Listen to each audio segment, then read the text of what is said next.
बेलापुर की सुबह अक्सर दूसरों के लिए एक नए दिन की शुरुआत होती थी, मगर सावित्री देवी के लिए वह बस एक और दिन होता था। बिना किसी इंतजार के, बिना किसी पुकार के। जब पूरा गांव नींद और सपनों के बीच झूल रहा होता, तब उनके घर की खिड़की से दिए की मध्यम लौ झांकने लगती। उस लौ के साथ जागती थी एक ऐसी औरत जिसने जिंदगी में बहुत कुछ खो दिया था, मगर फिर भी हर सुबह उठना नहीं छोड़ा था। गांव के आखिरी छोर पर नीम और पीपल की पुरानी छाया के नीचे उनका छोटा सा घर खड़ा था, जैसे समय से थक चुका कोई बुजुर्ग जो अब भी गिरने से इनकार कर रहा हो। उस घर में न बच्चों की हंसी थी, न किसी के लौटने की आहट। बस दीवारों में कैद स्मृतियां थी और आंगन में पसरा हुआ एक लंबा सन्नाटा। सावित्री देवी ने बहुत पहले ही सीख लिया था कि अकेलापन रोने से नहीं, सहने से बड़ा होता है। उनके पति केदार जी बरसों पहले इस संसार से विदा हो चुके थे। संतान का सुख उनके हिस्से कभी आया ही नहीं। जो जीवन कभी भरा पूरा होने की संभावना रखता था, वह धीरे धीरे सिमट कर बस आहटों तक रह गया। फिर भी सावित्री देवी टूटी नहीं थी। हर सुबह वे सूरज से पहले उठती, कभी किसी के खेत में मजदूरी, कभी किसी घर में सिलाई बुनाई। उनके पास एक गाय थी जिसकी आहटों की गर्माहट से उन्हें अपने होने का एहसास मिलता था। उन्हें पेड़ पौधों से गहरा लगाव था, शायद इसलिए कि पेड़ भी चुप रहते हैं, सहते हैं और फिर भी दूसरों को छाया देते हैं। उनके आंगन में लगे तुलसी, गेंदा और गुलाब केवल पौधे नहीं थे, वे उनके जीवन के मूक साथी थे। वो सुबह जिसने चुप्पी तोड़ दी, उस सुबह भी बेलापुर वैसा ही था, धीरे धीरे जागता हुआ, जैसे नींद और उजाले के बीच कोई लंबी सांस ले रहा हो। नीम की पत्तियों पर ओस ठहरी थी और दूर कहीं से गौओं की घंटियां बज रही थीं। सावित्री देवी रोज की तरह अपने आंगन में झाड़ू लगा रही थीं। उनकी झुकी कमर हर वार के साथ और झुक जाती, पर हाथ नहीं रुकते। मिट्टी के आंगन में उठती धूल उन्हें कभी खलती नहीं थी। उन्हें लगता था जैसे बीते वर्षों की थकान भी उसी के साथ उड़ रही हो। काम निपटाकर उन्होंने तुलसी पर जल चढ़ाया, दोनों हथेलियां जोड़कर आंखें मूंद ली। होठ हिले, प्रार्थना थी या आदत, ये अब वे भी नहीं जानती थीं। फिर उन्होंने अपना फीका सा आंचल संभाला और मंदिर की ओर चल पड़ी। मंदिर गांव के बीचों बीच नहीं, थोड़ा किनारे था। पीपल के पेड़ की छाया में सफेद चूने से पुता हुआ छोटा सा देवालय। सुबह की आरती हो चुकी थी, सीढ़ियों पर हल्की धूप उतर आई थी। सावित्री देवी ऊपर तक चढ़ीं, फिर थक कर सीढ़ियों पर ही बैठ गईं। पास रखे मिट्टी के मटके से लोटे में पानी भरा और धीरे धीरे घूंट लेने लगीं। पानी के हर घूंट के साथ जैसे उनके भीतर की सूखी प्यास थोड़ी सी कम होती। तभी उन्हें लगा कोई सामने खड़ा है। उन्होंने आंखें उठाईं। एक छोटी सी बच्ची, उम्र मुश्किल से 3 साल, धूल में सने नंगे पैर, आंखें सूजी हुईं, जैसे देर तक रोती रही हों। आंसू अब भी पलकों से लटके थे। वो कुछ नहीं कह रही थी, बस सावित्री को देख रही थी, ऐसे जैसे दुनिया में अब वही एक सहारा बची हो। सावित्री के हाथ से लोटा लगभग छूट गया। अरे, वे धीरे से उठीं। बच्ची वहीं खड़ी रही। बेटा, उन्होंने झुककर उसके सिर पर कांपता हुआ हाथ फेरा। तुम्हारी माँ कहाँ है? बच्ची ने इधर उधर देखा, मंदिर की सीढ़ियां, पीपल का तना, खाली आंगन, फिर बहुत धीमे स्वर में बोली, माँ पता नहीं कहाँ है। सावित्री का दिल धक से रह गया। हे भगवान, उनके मुंह से अनायास निकला, इतनी छोटी बच्ची अकेली मंदिर की सीढ़ियों पर। उन्होंने तुरंत उसका छोटा सा हाथ पकड़ा। वो हाथ ठंडा था, पर उसने कसकर उनकी उंगलियां थाम ली, जैसे पहले से जानती हूं कि अब इन्हें छोड़ना नहीं है। सावित्री उसे लेकर मंदिर के भीतर गईं। अंदर धूप बत्ती की हल्की सुगंध थी। घंटियों की आवाज अब थम चुकी थी। पंडित जी आरती की थाली समेट रहे थे। पंडित जी, सावित्री की आवाज में घबराहट थी। देखो तो, ये बच्ची मंदिर की सीढ़ियों पर अकेली खड़ी थी। पंडित जी ने चश्मा ठीक किया, बच्ची को गौर से देखा। पहले कभी नहीं देखा इसे, उन्होंने सिर हिलाया। ना कभी इसे मंदिर में आते देखा है। सावित्री की चिंता और गहरी हो गई। उन्होंने बच्ची के सामने घुटनों के बल बैठकर कहा, बेटा, तुम यही रहो। शायद तुम्हारे माँ बाप तुम्हें ढूंढते हुए यहीं आ जाएं। मंदिर में भगवान है, डरना मत। बच्ची ने उनकी ओर देखा। उसकी आंखों में सवाल था और डर भी। सावित्री ने उसका हाथ धीरे से छुड़ाया। 2 कदम पीछे हटकर मंदिर की सीढ़ियां उतरने लगीं। दिल भारी था, पर मन समझा रहा था, यही ठीक है। बच्ची यही रहेगी तो माँ बाप मिल जाएंगे। वे मंदिर के बाहर आईं, कुछ दूर चलीं। फिर जैसे किसी ने भीतर से पुकारा, मुड़कर देखो। उन्होंने पलटकर देखा।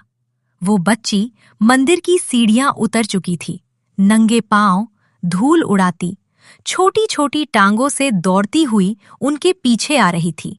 सावित्री का कलेजा कांप उठा। अरे, वे घबराकर बोली, तू मेरे पीछे क्यों आई? मैंने कहा था ना, मंदिर में रहना। तेरे माँ बाप आएंगे तो फिर कैसे ढूंढेंगे? बच्ची हाँफ रही थी। उसने कुछ नहीं कहा, बस आकर फिर उनकी साड़ी का किनारा पकड़ लिया, इस बार और कसकर। वो पकड़ ऐसी थी जैसे 3 साल की उम्र में ही उसने दुनिया से सीख लिया हो कि जो हाथ मिल जाए उसे छोड़ना नहीं चाहिए। सावित्री के भीतर एक अजीब सा संघर्ष उठ खड़ा हुआ। एक ओर डर, लोग क्या कहेंगे, दूसरी ओर दया, इतनी सी जान को कैसे अकेला छोड़ दूं? हे भगवान, उन्होंने आकाश की ओर देखा। मैं क्या करूं? कुछ क्षण वे वहीं खड़ी रहीं, फिर धीरे से झुकी और बच्ची को गोद में उठा लिया। वो नन्हा शरीर उनके सीने से लगते ही शांत हो गया, जैसे उसे अपना घर मिल गया हो। उस दिन सावित्री देवी मंदिर से अकेली नहीं लौटी।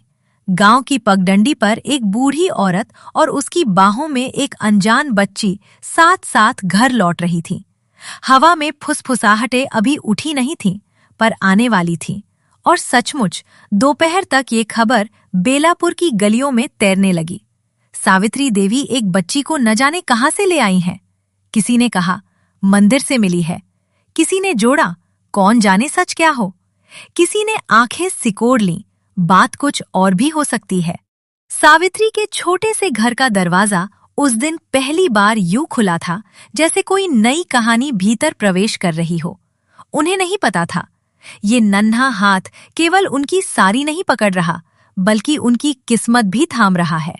दोपहर का सूरज उस दिन कुछ ज्यादा ही तेज था, जैसे आसमान भी बेलापुर की चौपाल पर बैठी पंचायत की तपिश को महसूस कर रहा हो। खबर आग की तरह फैल चुकी थी। सावित्री देवी एक अनजान बच्ची को घर ले आई है। और गांव कभी केवल देखता नहीं, वो निर्णय भी सुनाता है। चौपाल पर खाटें बिछी थीं, सरपंच बीच में, दोनों ओर पंच, पीछे खड़े लोग, औरतें घूंघट में, मर्द बाहें बांधे, लड़के कानाफूसी करते हुए। हवा में धूल थी और शब्दों में शक। सावित्री देवी को बुलाया गया। वे आईं, धीमे कदमों से, मगर बच्ची का हाथ मजबूती से थामे हुए। उनकी कमर भले झुकी थी, पर उस दिन उनके चेहरे पर एक अजीब सी दृढ़ता थी, जैसे बरसों से दबा हुआ साहस आज पहली बार सांस ले रहा हो। कव्या उनकी साड़ी के पल्लू में छिपी थी, बड़ी बड़ी आंखें, डरी हुई। सरपंच की भारी आवाज गूंजी, सावित्री, ये बच्ची कहाँ से लाई हो? भीड़ में फुसफुसाहट हुई, कहीं चुरा तो नहीं लाई? अकेली औरत है, कौन जाने क्या सच्चाई हो। बूढ़ी उम्र में सहारा चाहिए था शायद। हर शब्द तीर था, और हर तीर सावित्री की झुकी देह में कहीं न कहीं चुभ रहा था। उन्होंने धीरे से सिर उठाया। आंखों में पानी था, पर आवाज में नहीं। मंदिर की सीढ़ियों पर मिली थी, रो रही थी। मैंने कुछ नहीं किया, भगवान की कसम, मैं उसे छोड़ नहीं पाई। उनके शब्द हवा में कांप गए। कोई गवाह? एक पंच ने सवाल उछाला। पंडित जी से पूछ लीजिए, सावित्री ने कहा। पंडित जी आगे आए। हाँ, बच्ची मंदिर की सीढ़ियों पर ही थी, पहले कभी नहीं देखी। मैंने कहा था वही रहने को, पर ये इनके पीछे पीछे चली आई। भीड़ में सन्नाटा सा उतर आया, मगर शक इतनी आसानी से हार नहीं मानता। एक आदमी खड़ा हुआ। अगर कल को असली माँ बाप आ गए तो जवाब कौन देगा? गांव बदनाम होगा। कव्या ये सब समझ नहीं रही थी, मगर आवाजों की कठोरता उसने महसूस कर ली थी। उसने सावित्री की साड़ी और कसकर पकड़ ली, जैसे दुनिया उसे फिर कहीं दूर धकेल देगी। सावित्री ने पहली बार बच्ची को अपने आगे खड़ा कर दिया। देख लो सब, अगर ये मेरी होती तो क्या मैं ऐसे पंचायत के सामने खड़ी होती? मैं अकेली हूं, मगर चोर नहीं हूं। उनकी आंखों में आंसू अब छलक पड़े थे। मैंने बस रोती हुई बच्ची को गोद में उठाया है, पाप किया है क्या? उनका सवाल चौपाल की दीवारों से टकराकर लौट आया। सरपंच कुछ देर चुप रहे, हवा भी जैसे ठहर गई थी। फिर उन्होंने गहरी सांस लेकर कहा, जब तक इस बच्ची के असली माँ बाप नहीं मिलते, ये सावित्री के पास रहेगी। लेकिन वे थोड़ा रुके। जिम्मेदारी तुम्हारी होगी। अगर कोई दावा लेकर आए तो बच्ची सौंपनी होगी।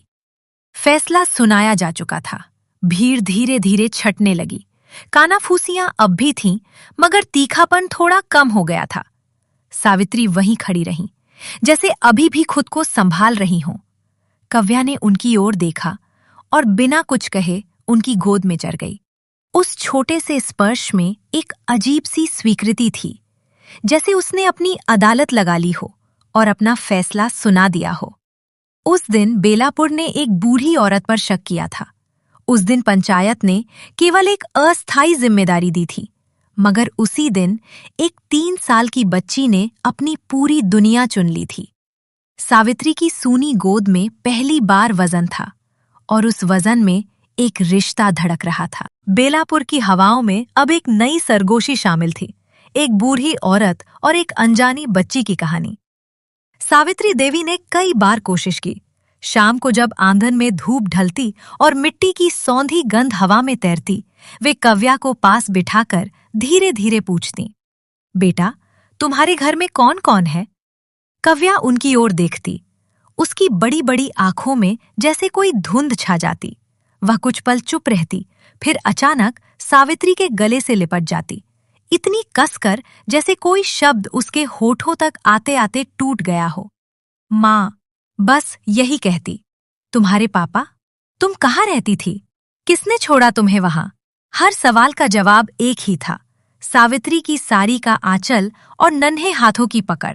कभी कभी तो माँ बाप शब्द सुनते ही उसका चेहरा डर से सख्त हो जाता, होठ कांपते, आंखें भर आती और वह सिर झुका लेती, जैसे कोई अंधेरा स्मृति उसके भीतर सर उठा रहा हो। सावित्री का दिल ये देख सहम जाता। उन्हें समझ आ गया, ये बच्ची भूल नहीं रही, शायद कुछ ऐसा है जिसे याद करना उसके लिए दर्द है। एक दिन उन्होंने आखिरी बार पूछा, तुम्हारा नाम क्या है बिटिया? बच्ची ने इस बार बिना डरे कहा, कव्या।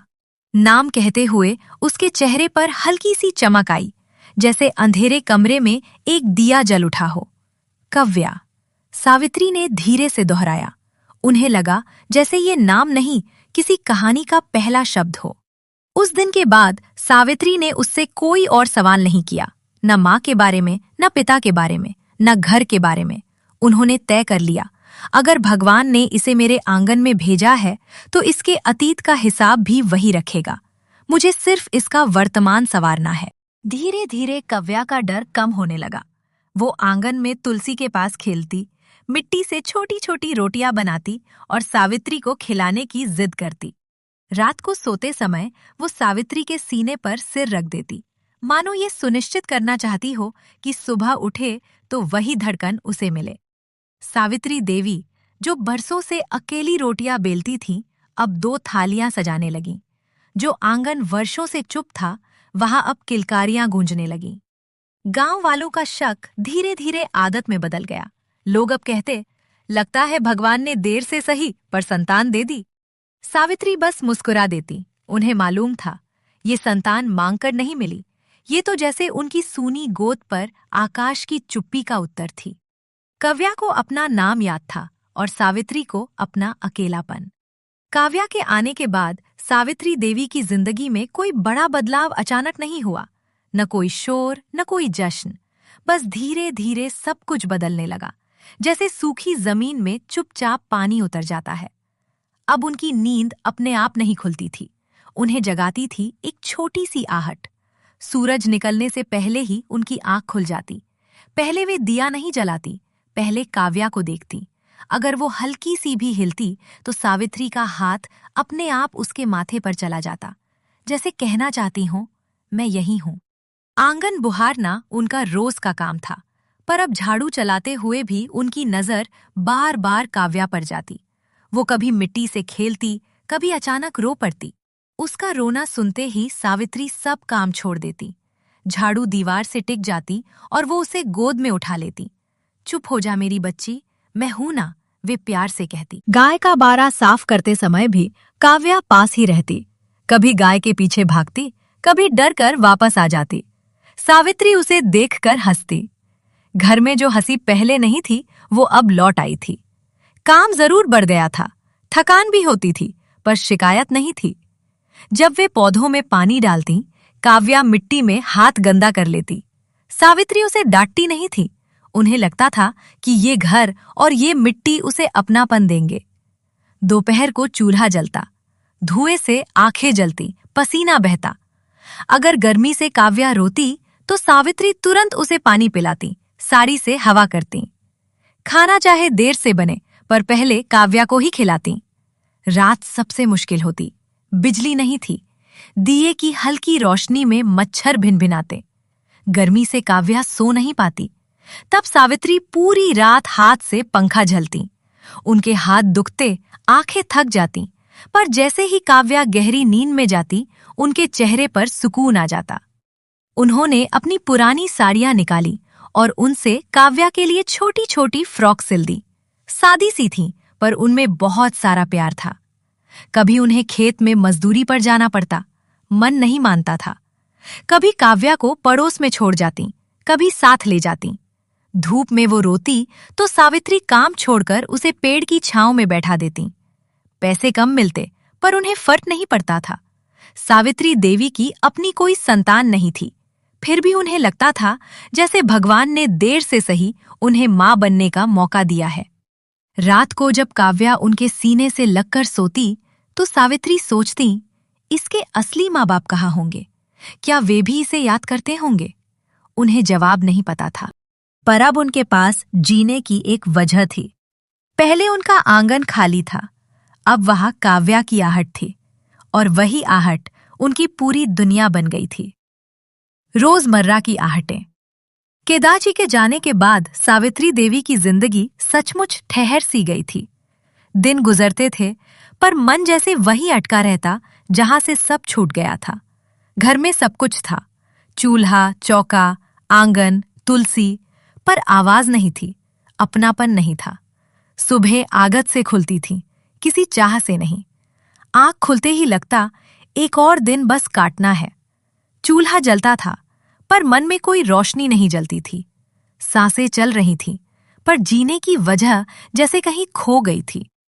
फिर एक दिन काव्या आई और उसके नन्हे हाथ ने उनकी सूनी दुनिया थाम ली।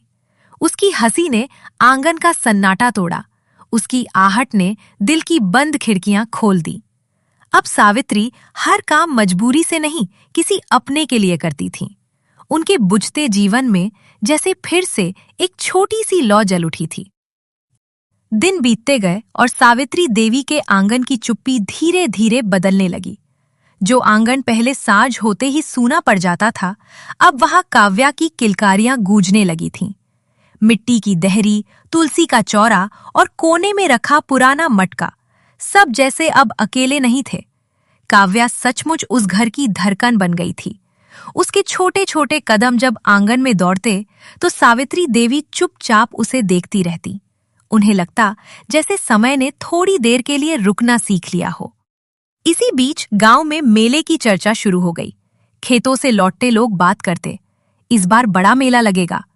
कुएं पर औरतें कहती, नए झूले आएंगे। बच्चे मिठाइयों और खिलौनों की बातें करते नहीं थकते। एक दिन काव्या ने भी ये शब्द सुन लिया, मेला। वो खेलते खेलते सावित्री के पास आई और सीधी सी आंखों से पूछ बैठी, अम्मा, मेला क्या होता है? सावित्री देवी के हाथ रुक गए। सिलाई का धागा उंगलियों में अटक गया।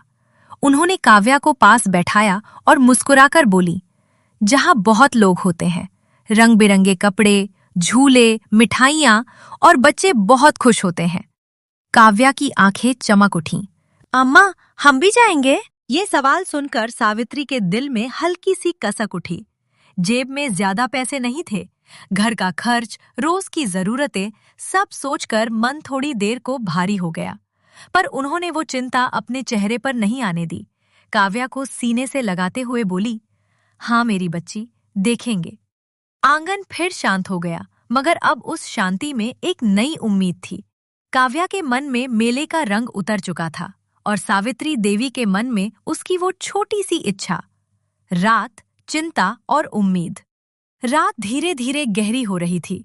आंगन में रखा छोटा सा दिया टिमटिमा रहा था। उसकी लौ कभी तेज होती, कभी धीमी, जैसे वो भी दिन भर की थकान महसूस कर रही हो। सावित्री देवी खाट पर बैठी थीं और काव्या उनकी गोद में थी। दिन भर मेले की बातें करते करते बच्ची थक गई थी, पर उसकी आंखों में अब भी वही चमक थी। खाना खा ले मेरी बच्ची, सावित्री ने धीरे से कहा। काव्या ने मुंह फेर लिया और धीमे से बोली, मेला। यह एक शब्द था, पर सावित्री के दिल में जैसे कहीं चुभ गया। उन्होंने मुस्कुराने की कोशिश की। हाँ, पहले खाना खा लो, फिर हम मेला जाएंगे। काव्या मान गई। उसे अपनी अम्मा की बात पर पूरा भरोसा था। वो क्या जाने पैसों की तंगी क्या होती है। बच्चों की इच्छाएं सीधी होती हैं। उन्हें बस रंग चाहिए, झूले चाहिए, मिठाई चाहिए। पर सावित्री का मन शांत नहीं था। वे सोच रही थी, मेला ले भी गई तो अगर इसने गुड़िया मांग ली, या चूड़ी, या मिठाई। घर का खर्च जैसे तैसे चलता है। कभी तेल कम पड़ जाता है, कभी आटा। शरीर भी अब पहले जैसा साथ नहीं देता। पहले अकेली थी तो खुद को समझा लेती थी। भूख लगे तो पानी पीकर सो जाती थी। पर अब काव्या है। उसकी छोटी छोटी इच्छाओं के सामने वे खुद को कमजोर महसूस करने लगती थीं। रात और गहरी हो गई। काव्या धीरे धीरे उनकी गोद में ही सो गई। उसका सिर उनके सीने से लगा था। सावित्री ने उसकी ओर देखा। मन में चिंता थी, पर साथ ही एक अजीब सी उम्मीद भी। शायद किसी तरह सब हो जाएगा। शायद भगवान कोई रास्ता निकाल देंगे। इन्हीं सोचों में उनकी आंखें भी भर आईं। कब आंसू गिरे, कब नींद ने उन्हें थाम लिया, उन्हें खुद पता नहीं चला। फूलों से जन्मी उम्मीद। सुबह की धूप अभी तेज नहीं हुई थी। सावित्री देवी आंगन में खड़ी पौधों को पानी दे रही थी। गीली मिट्टी से हल्की सी खुशबू उठ रही थी, पर उनका मन कहीं और भटका हुआ था। आज फिर काव्या पूछेगी, अम्मा, मेला चलेंगे? तब क्या जवाब दूंगी? लोटा हाथ में था, पर पानी एक ही गमले में देर तक गिरता रहा। उन्हें होश ही नहीं रहा। जेब में पैसे कम थे। घर का खर्च जैसे तैसे चलता था। तभी उनकी नजर आंगन के कोने पर गई। रंग बिरंगे फूल पूरी तरह खिले थे। गेंदे, चमेली, गुड़हल धूप में चमकते हुए। वे ठिठक गईं। अगर इनकी मालाएं बना लूं तो? उन्होंने धीरे से सोचा। मंदिर में बेच दूं, कुछ पैसे मिल जाएंगे। बच्ची के लिए खिलौना भी आ जाएगा, थोड़ी मिठाई भी। मन में जैसे अचानक एक रास्ता खुल गया। उन्होंने तुरंत टोकरी लाई, एक एक करके फूल तोड़ने लगी। सुई धागा निकाला और मालाएं पिरोने बैठ गईं। उसी समय काव्या नींद से जागी और पीछे से आकर उनके कंधों से लिपट गई। अम्मा, क्या कर रही हो? सावित्री मुस्कुराई। मेरी बच्ची उठ गई, चलो पहले दूध पी लो। दूध पिलाकर वे फिर काम में लग गईं। थोड़ी ही देर में 20-25 मालाएं तैयार हो गईं। आज हम मंदिर चलेंगे, उन्होंने कहा। मंदिर? काव्या उछल पड़ी। उसे बस इतना पता था कि वहां हलवे का प्रसाद मिलता है। मंदिर की राह, झोले में साफ कपड़ा, मालाएं और काव्या के लिए गुड़ रोटी रखकर वे निकल पड़ी। धूप बढ़ रही थी। कभी काव्या को गोद में लेती, कभी उसे चलने देती। बस थोड़ा और, मंदिर में हलवा मिलेगा, वे उसे समझाती। मंदिर पहुंचकर उन्होंने सीढ़ियों के पास जगह बनाई। साफ कपड़ा बिछाकर मालाएं सजा दी। काव्या को पास बैठा लिया। कुछ ही देर में 1-2 मालाएं बिक गईं। तभी सामने की दुकान वाला गुस्से में आ गया। ये क्या है? बिना पूछे यह दुकान लगा ली? उसकी ऊंची आवाज से काव्या डरकर सावित्री से चिपक गई। लोग इकट्ठा हो गए। तभी मंदिर से पंडित जी बाहर आए। क्या बात है? दुकानदार बोला। बिना इजाजत बैठ गई हैं। पंडित जी की नजर सावित्री पर पड़ी, फिर उनके पास बैठी नन्ही बच्ची पर। वे ठिठक गए। सावित्री जी, ये बच्ची? सावित्री ने धीमे से कहा, पंडित जी, याद है, एक दिन मंदिर की सीढ़ियों पर मुझे यही मिली थी, रो रही थी। मैंने आपको भी बताया था। पंडित जी को याद आया। अच्छा हाँ, वही बच्ची। इसके माँ बाप मिले? सावित्री की आंखें भर आईं। नहीं पंडित जी, ये मेरे पीछे पीछे चली आई थी। मेरा दिल नहीं माना, इसे अपने साथ ले आई। तब से यही मेरे साथ है। न जाने इसके माँ बाप कहाँ होंगे। उनकी आवाज कांप गई। पंडित जी ने बच्ची के सिर पर हाथ फेरा।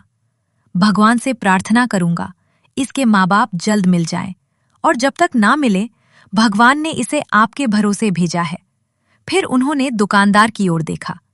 ये यही बैठेंगी, कोई कुछ नहीं कहेगा। धीरे धीरे लोग आगे बढ़े। मालाएं एक एक करके बिकती गईं। लौटती हुई रौनक मालाएं बिक जाने के बाद सावित्री काव्या को लेकर मंदिर के भीतर गईं। हलवे का प्रसाद मिला। काव्या हंसते हुए खाने लगी। सावित्री के मन में भी मीठा सा सुकून उतर आया। घर लौटते समय काव्या ने फिर पूछा, अम्मा, अब हम मेला जाएंगे ना? इस बार सावित्री ने बिना झिझक कहा, हाँ मेरी बच्ची, जरूर जाएंगे।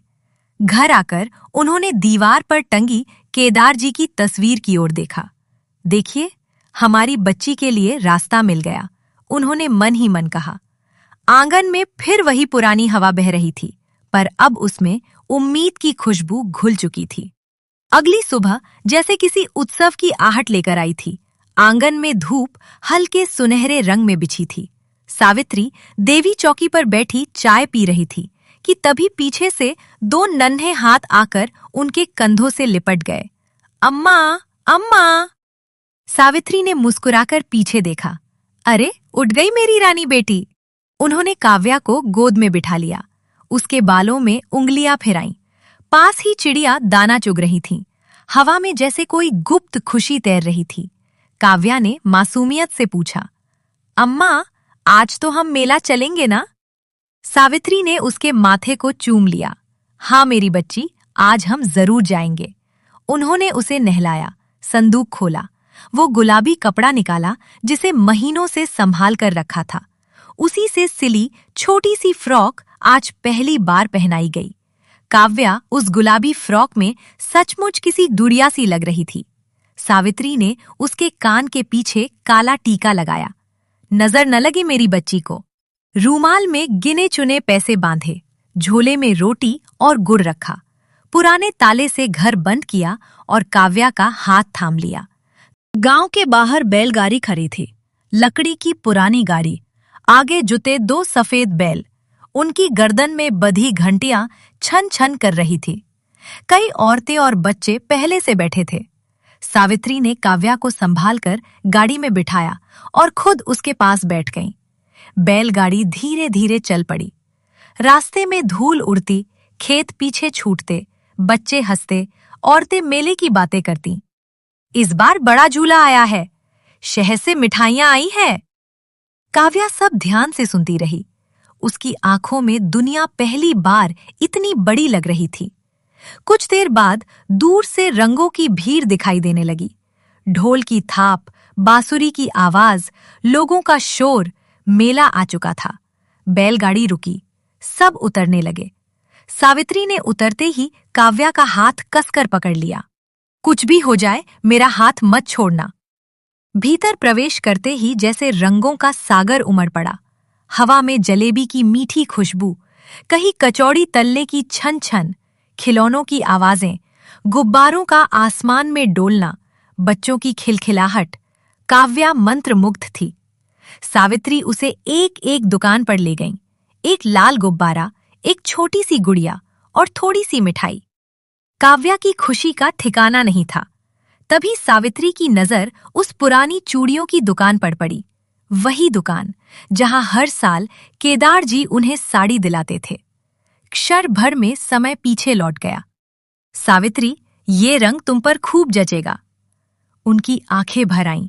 भीड़, शोर, रंग सब धुंधला गया और उसी एक पल में हाथ की पकड़ ढीली हो गई। जब होश लौटा, हथेली खाली थी। काव्या? उन्होंने घबराकर चारों ओर देखा। काव्या! भीड़ अब पहले से अधिक घनी थी। हर ओर अनगिनत चेहरे, गुलाबी फ्रॉक जैसे रंगों में खो गईं। सावित्री पागलों की तरह दौड़ने लगी, हर दुकान पर पूछती, मेरी बच्ची गुलाबी फ्रॉक किसी ने देखी क्या? कोई सिर हिला देता, कोई कहता भीड़ में चली गई होगी। उनकी सांसें तेज हो गईं। उम्र जवाब दे रही थी, पर मां का दिल हार मानने को तैयार नहीं था। मेले की उस भीड़ में जहां सावित्री देवी अपनी काव्या को पागलों की तरह ढूंढ रही थीं, उसी भीड़ के दूसरे छोर पर दो और आंखें थीं जो बरसों की प्यास लेकर आई थीं। वे थे मीनाक्षी और राजेश। उनकी 3 साल की बेटी कुछ महीने पहले शहर से लापता हो गई थी। अपहरण, पुलिस, पोस्टर, थाने, रिश्तेदार, हर दरवाजा खटखटा चुके थे वे। मीनाक्षी अक्सर राजेश से कहती, काश हमारी काव्या आज हमें मिल जाए, बस एक बार, मैं उसे फिर कभी अकेला नहीं छोड़ूंगी। एक दिन किसी ने खबर दी, एक गांव है, वहां एक बूढ़ी औरत के पास एक छोटी बच्ची रह रही थी। मंदिर के पास मिली थी उसे। बस उसी उम्मीद में वे उस गांव तक पहुंचे, पर गांव पहुंचते ही पता चला, आज तो मेला लगा है, शायद वहीं गई होगी वो बच्ची। और वे बिना एक पल गवाए मेले की ओर दौड़ पड़े। उसी समय सावित्री देवी खोया पाया केंद्र ढूंढती रहीं, मगर भीड़ बहुत थी, हर जगह भटकी, मगर उम्र साथ न दे पा रही थी और थक कर एक जगह बैठ गईं। तभी एक आदमी को काव्या रोती हुई मिली, तो उसने उसे खोया पाया केंद्र के पास छोड़ दिया। काव्या रोते रोते थक चुकी, आंखें लाल और होठों पर बस एक शब्द, अम्मा। उसी वक्त मीनाक्षी और राजेश खोया पाया केंद्र पहुंचे और उन्होंने देखा एक छोटी बच्ची रोए जा रही है। मीनाक्षी का दिल जैसे रुक गया, वह धीरे धीरे आगे बढ़ी। काव्या? बच्ची ने सिर उठाया, उसकी आंखें वही थीं, वही मासूम गोल चेहरा, वही बाईं भौं के पास छोटा सा तिल।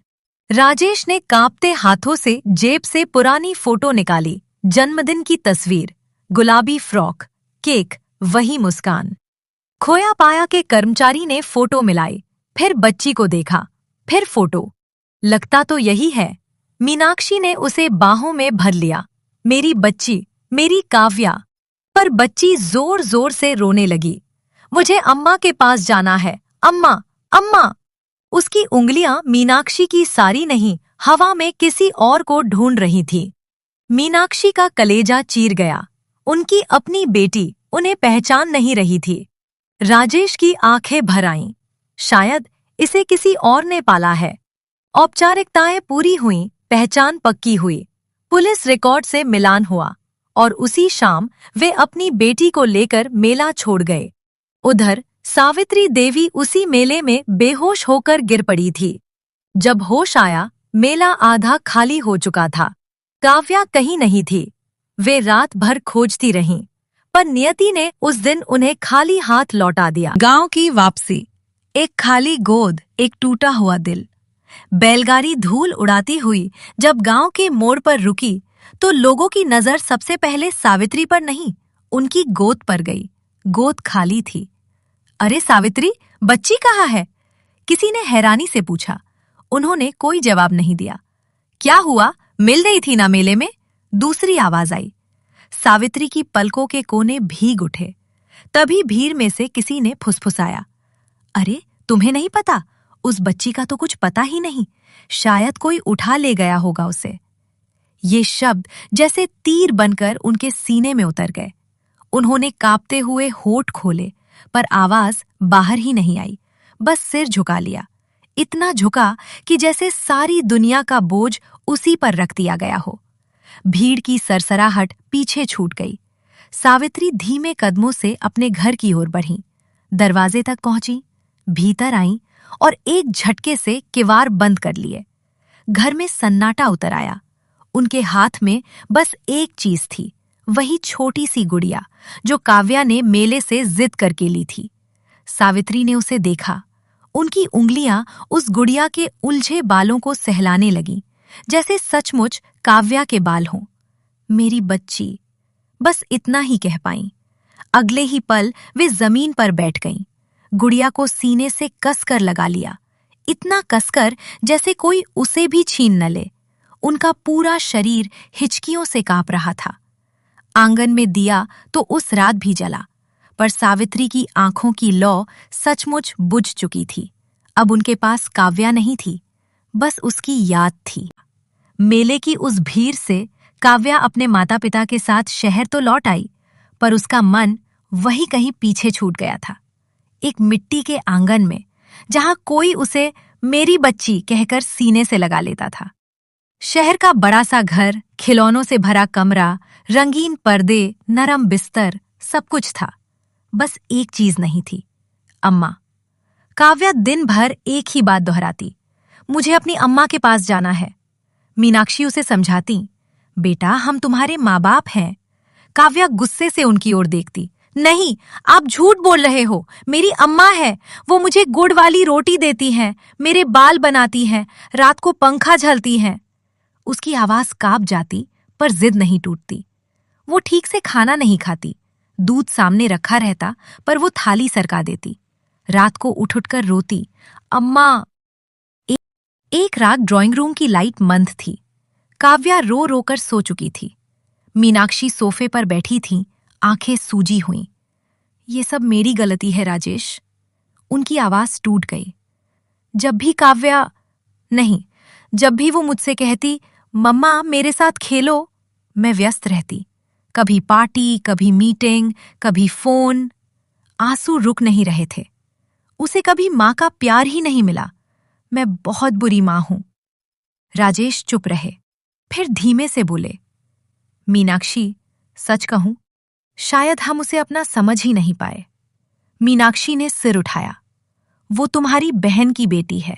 हमने उसे जिम्मेदारी समझा, वरना दिल से अपना माना होता तो शायद आज ये दिन न देखना पड़ता। कमरे में सन्नाटा उतर आया। मीनाक्षी फूट पड़ी। दीदी के आखिरी शब्द थे, काव्या का ध्यान रखना, उसे माँ बाप का प्यार देना, और हम वो भी ना दे सके। राजेश ने गहरी सांस ली। शायद वो प्यार उसे उस अम्मा ने दिया है, इसलिए वो उन्हें ही याद करती है। दोनों की आंखों में एक ही निर्णय उभरा, हमें उस अम्मा से मिलना होगा, राजेश ने कहा, वरना काव्या ऐसे ही बीमार पड़ जाएगी। फिर वही गांव। कई पूछताछ के बाद उन्हें गांव का पता चला। गाड़ी धूल भरी पगडंडी से होकर आगे बढ़ी। गांव के चौपाल पर जब सरपंच ने काव्या को मीनाक्षी के साथ देखा तो उसका चेहरा बदल गया। उसे याद आया कैसे उसी ने एक दिन सावित्री देवी पर शक किया था, कैसे गांव ने उन्हें जाने क्या क्या कहा था। आज वही बच्ची अपनी असली मां के साथ खड़ी थी और सरपंच के भीतर ग्लानि भर गई।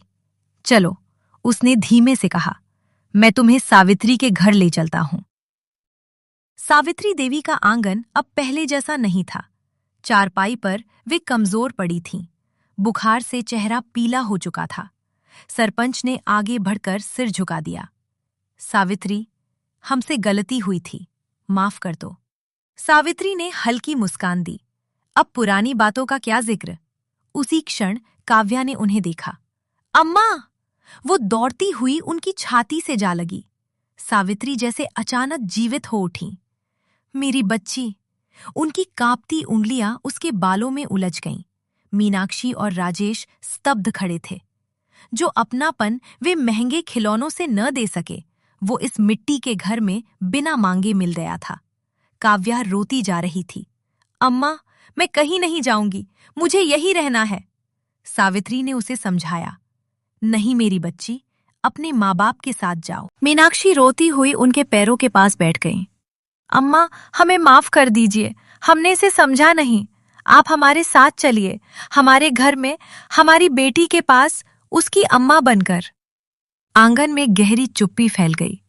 सावित्री ने दीवार पर टंगी केदार जी की तस्वीर की ओर देखा, फिर काव्या की आंखों में झांका। अगर मैं चलूं, उन्होंने धीमे से कहा, तो क्या तुम लोग इसे सच में माँ बाप का प्यार दोगे? राजेश की आवाज भर्रा गई। अब सीख लिया है, देर से ही सही। काव्या ने दोनों हाथ फैला दिए, एक सावित्री की ओर, एक मीनाक्षी की ओर। उस छोटे से इशारे में जैसे जीवन का सबसे बड़ा सत्य छिपा था। प्यार बांटने से कम नहीं होता, बढ़ता है। अंत, जो अंत नहीं था। कुछ दिनों बाद गांव ने देखा एक गाड़ी फिर चली। इस बार सावित्री देवी भी उसमें थीं। उनकी गोद में काव्या थी और सामने बैठे थे मीनाक्षी और राजेश। गाड़ी आगे बढ़ रही थी, पर इस बार कोई छूटा नहीं था। कहानी ने उस दिन एक गहरी सीख दी। माँ वो नहीं जो सिर्फ जन्म दे, और माँ वो भी नहीं जो सिर्फ पाल ले। सच्ची माँ वो है जो अपने स्वार्थ से ऊपर उठकर बच्चे के सुख को चुन ले। और सच्चा परिवार वो जो गलती मान ले, प्यार सीख ले और देर होने से पहले लौट आए। मेला उस साल सचमुच बड़ा था, पर सबसे बड़ा मेला इंसान के दिल में लगा था, जहां अहंकार हार गया और ममता जीत गई। यही इस कहानी की सबसे सच्ची जीत थी।